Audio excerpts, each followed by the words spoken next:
Hello, welcome to my YouTube channel. Base മേക്കിങ്ങിൻ്റെ video description ബോക്സിൽ കൊടുത്തിട്ടുണ്ട്. ഇനി നമുക്ക് പേജ് ഡെക്കറേഷനിലേക്ക് കടക്കാം. അപ്പോൾ ഫസ്റ്റ് പേജ് ഡെക്കറേറ്റ് ചെയ്യാൻ ഞാൻ 2 ഡോയിലി എടുത്തിട്ടുണ്ട്. ഇനി നെക്സ്റ്റ് പേജിലേക്ക് ഇതുപോലൊരു ഫോട്ടോ വെച്ചു. അതിനുശേഷം ഡബിൾ സൈഡ് ടേപ്പ് അതിൻ്റെ ബോർഡറായിട്ട് ഒന്ന് ഒട്ടിക്കുന്നുണ്ട്. എന്നിട്ട് കുറച്ച് സീക്വൻസ് അതിൽ ഉള്ളിലേക്ക് വെച്ചു. ഇനി ഈ ഡബിൾ സൈഡ് ടേപ്പിൻ്റെ മുകൾ ഭാഗം മാറ്റിയിട്ട് ഒരു OHP ഷീറ്റ് അല്ലെങ്കിൽ ട്രാൻസ്പെറൻസി ഷീറ്റ് ഒട്ടിച്ചു കൊടുക്കുന്നുണ്ട്. ഇനി ഞാനത് മറയ്ക്കാനായിട്ട് അതിൽ കുറച്ച് പേപ്പർ ടേപ്പ് ആ ഡബിൾ സൈഡ് ടേപ്പിൻ്റെ മേലെ ഒട്ടിച്ചു. അപ്പോൾ നമ്മുടെ ഒരു ഷേക്കർ എലമെൻറ്റ് റെഡി ആയിട്ടുണ്ട്. അതൊന്ന് കോട്ട്സൊക്കെ വെച്ചൊന്ന് ഡെക്കറേറ്റ് ചെയ്തു. കുറച്ച് ഫ്ലവേഴ്സും ആഡ് ചെയ്തിട്ടുണ്ട്. ഇനി സെക്കൻഡ് പേജിലേക്ക് ഇതുപോലൊരു നാപ്കിൻ ഫോൾഡ് കാർഡാണ് ഞാൻ ഉണ്ടാക്കിയിരിക്കുന്നത്. ഇനി അതൊന്ന് പ്ലേസ് ചെയ്യാൻ വേണ്ടി ഇതുപോലൊരു കാർഡ് സ്റ്റോക്ക് പേപ്പർ മടക്കിയെടുത്തിട്ടുണ്ട്. ആ ഒരു സൈസിൽ മെഷർ ചെയ്തിട്ട് അതൊന്ന് ഒട്ടിച്ചു കൊടുക്കുന്നുണ്ട്. ഇനി ആ കാർഡ് സ്റ്റോക്ക് പേപ്പറിൻ്റെ പീസ് ഒന്ന് ഡെക്കറേറ്റ് ചെയ്യാനായിട്ട് പോവുകയാണ്. ഇനി നമുക്ക് ഈ നാപ്കിൻ ഫോൾഡ് കാർഡ് ഇതിലേക്ക് ജസ്റ്റ് ഒന്ന് വെച്ച് കൊടുത്താൽ മതി. അപ്പോൾ ഇതിൻ്റെ ഉള്ളിലൊരു ഫോട്ടോ ആണ് വെക്കുന്നത്. ഇനി അടുത്ത പേജിലേക്ക് വേണ്ടി ഇതുപോലൊരു കാർഡ് സ്റ്റോക്ക് പേപ്പർ ആ പേജിൻ്റെ സൈസ് അനുസരിച്ച് ഒട്ടിച്ചു കൊടുത്തിട്ടുണ്ട്. അപ്പോൾ ഒട്ടിക്കുമ്പോൾ ഗ്ലൂ അപ്ലൈ ചെയ്തിട്ടുള്ളത് 2 സൈഡിലും താഴെ മാത്രമാണ്. മുകളിലും നടുക്കും ഗ്ലൂ ഒന്നും അപ്ലൈ ചെയ്യുന്നില്ല. ഈ പേപ്പറിൻ്റെ നടുക്കും ഒരു എലമെൻറ്റും വെച്ചിട്ടുണ്ട്. ഇനി അതിൻ്റെ ഉള്ളിലേക്ക് ഒരു ജേർണലിംഗ് കാർഡും ഒരു ടാഗ് എലമെൻറ്റും വെക്കുന്നുണ്ട്. പേഴ്സണൽ കോട്ടും മെസ്സേജും എഴുതാനായിട്ടാണ് ഇങ്ങനെ. ഒരു ചെറിയൊരു പീസ് ഓഫ് പേപ്പർ ഒന്ന് വെട്ടിയെടുത്തിട്ട് ഒന്ന് ഭംഗിയായിട്ട് ഒട്ടിക്കുന്നുണ്ട് മുകളിൽ. പിന്നെ ഒരു ചെറിയൊരു ബോർഡറും അതേ പേപ്പർ പാക്കിൻ്റെ പീസ് കൊണ്ട് ചെയ്തിട്ടുണ്ട്. ഇനി കുറച്ച് ഹാർട്ട്സ് ഇതുപോലെ പഞ്ച് കൊണ്ട് വെട്ടി ഇങ്ങനെ ഒട്ടിക്കുന്നുണ്ട്. ഒരു വലിയ ഹാർട്ടും ഇതുപോലെ ഞാൻ ഒട്ടിച്ചിട്ടുണ്ട് മുകളിലായിട്ട്. ഇനി അടുത്ത പേജിലേക്ക് ഒരു ഡയഗണൽ ഫോൾഡ് കാർഡാണ് ഉണ്ടാക്കിയിരിക്കുന്നത്. അതിന് ഒട്ടിക്കാനായിട്ട് ആദ്യം ഒരു സാറ്റിൻ റിബൺ വെച്ചു. അതിൻ്റെ മുകളിലേക്ക് ഈ കാർഡ് ഡബിൾ സൈഡ് ടേപ്പിൽ ഒട്ടിച്ചിട്ടാണ് വെക്കുന്നത്.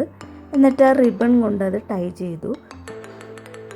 അടുത്ത പേജിലേക്ക് ഇതുപോലെ കുറച്ച് ടാഗിൻ്റെ ഷേപ്പിൽ കട്ട് ചെയ്ത കാർഡ് സ്റ്റോക്ക് പേപ്പർ ഒട്ടിക്കുകയാണ്. നല്ല രീതിയിൽ അറേഞ്ച് ചെയ്തിട്ടുണ്ട്. നെക്സ്റ്റ് പേജിലേക്ക് ഇതുപോലെ ഒരു കാർഡ് സ്റ്റോക്ക് പേപ്പർ ഒട്ടിച്ചിട്ട് അതിലേക്ക് ഞാനൊരു സ്ക്വാഷ് കാർഡാണ് ഒട്ടിച്ചത്. അടുത്തതായിട്ട് 3 ചെറിയ പീസ് കാർഡ് സ്റ്റോക്ക് പേപ്പർ എടുത്തിട്ട് അത് 1 സെൻറ്റിമീറ്റർ മെഷർ ചെയ്തിട്ട് ആ ഭാഗം ഒന്ന് മടക്കി വയ്ക്കുന്നുണ്ട്. ഇനി ആ മടങ്ങിയ ഭാഗത്ത് കുറച്ച് ഗ്ലൂ അപ്ലൈ ചെയ്ത് പേപ്പറിലേക്ക് നമ്മുടെ സ്ക്രാപ്പ് ബുക്കിലേക്ക് ഒട്ടിച്ചു കൊടുക്കുന്നുണ്ട്.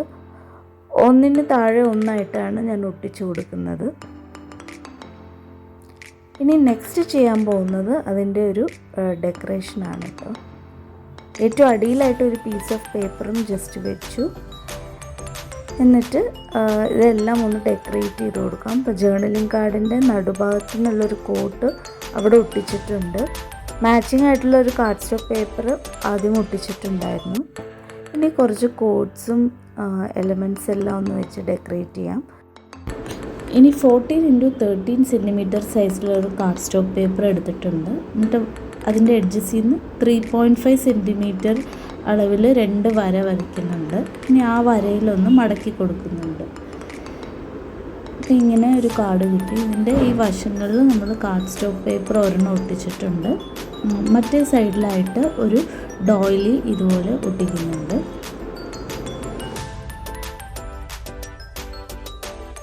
ഇങ്ങനത്തെ 2 കാർഡ്സ് ഉണ്ടാക്കിയിട്ടുണ്ട്. ഒന്ന് ഹസ്ബൻഡിൻ്റെ ഫോട്ടോയ്ക്കും ഒന്ന് വൈഫിൻ്റെ ഫോട്ടോയ്ക്കും വേണ്ടിയിട്ടാണ്.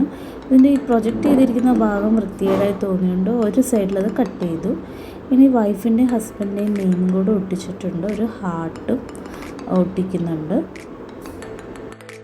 അടുത്ത പേജിൽ ഒരു ഫാമിലി പിക്കാണ് ഒട്ടിക്കുന്നത്. പിന്നെ ഒരു ഫ്രെയിം പോലെ കാർഡ് സ്റ്റോക്ക് പേപ്പർ വെട്ടിയെടുത്തിട്ടുണ്ട്. അതും ഒട്ടിച്ചു.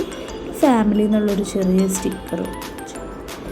ഇനി കുറച്ച് ഡിസൈൻസ് നമ്മൾ ഒട്ടിക്കുന്നുണ്ട്. അത് പഞ്ച് ഉപയോഗിച്ച് കട്ട് ചെയ്തിട്ടാണ് ഒട്ടിക്കുന്നത്.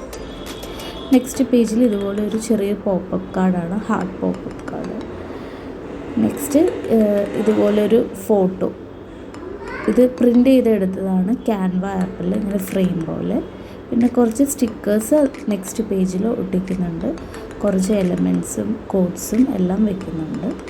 അപ്പോൾ ഇതാണ് നമ്മുടെ ഫൈനൽ പേജ്. ഇനി നമുക്ക് സ്ക്രാപ്പ് ബുക്കിൻ്റെ ഒരു ഫൈനൽ ലുക്ക് കാണാം.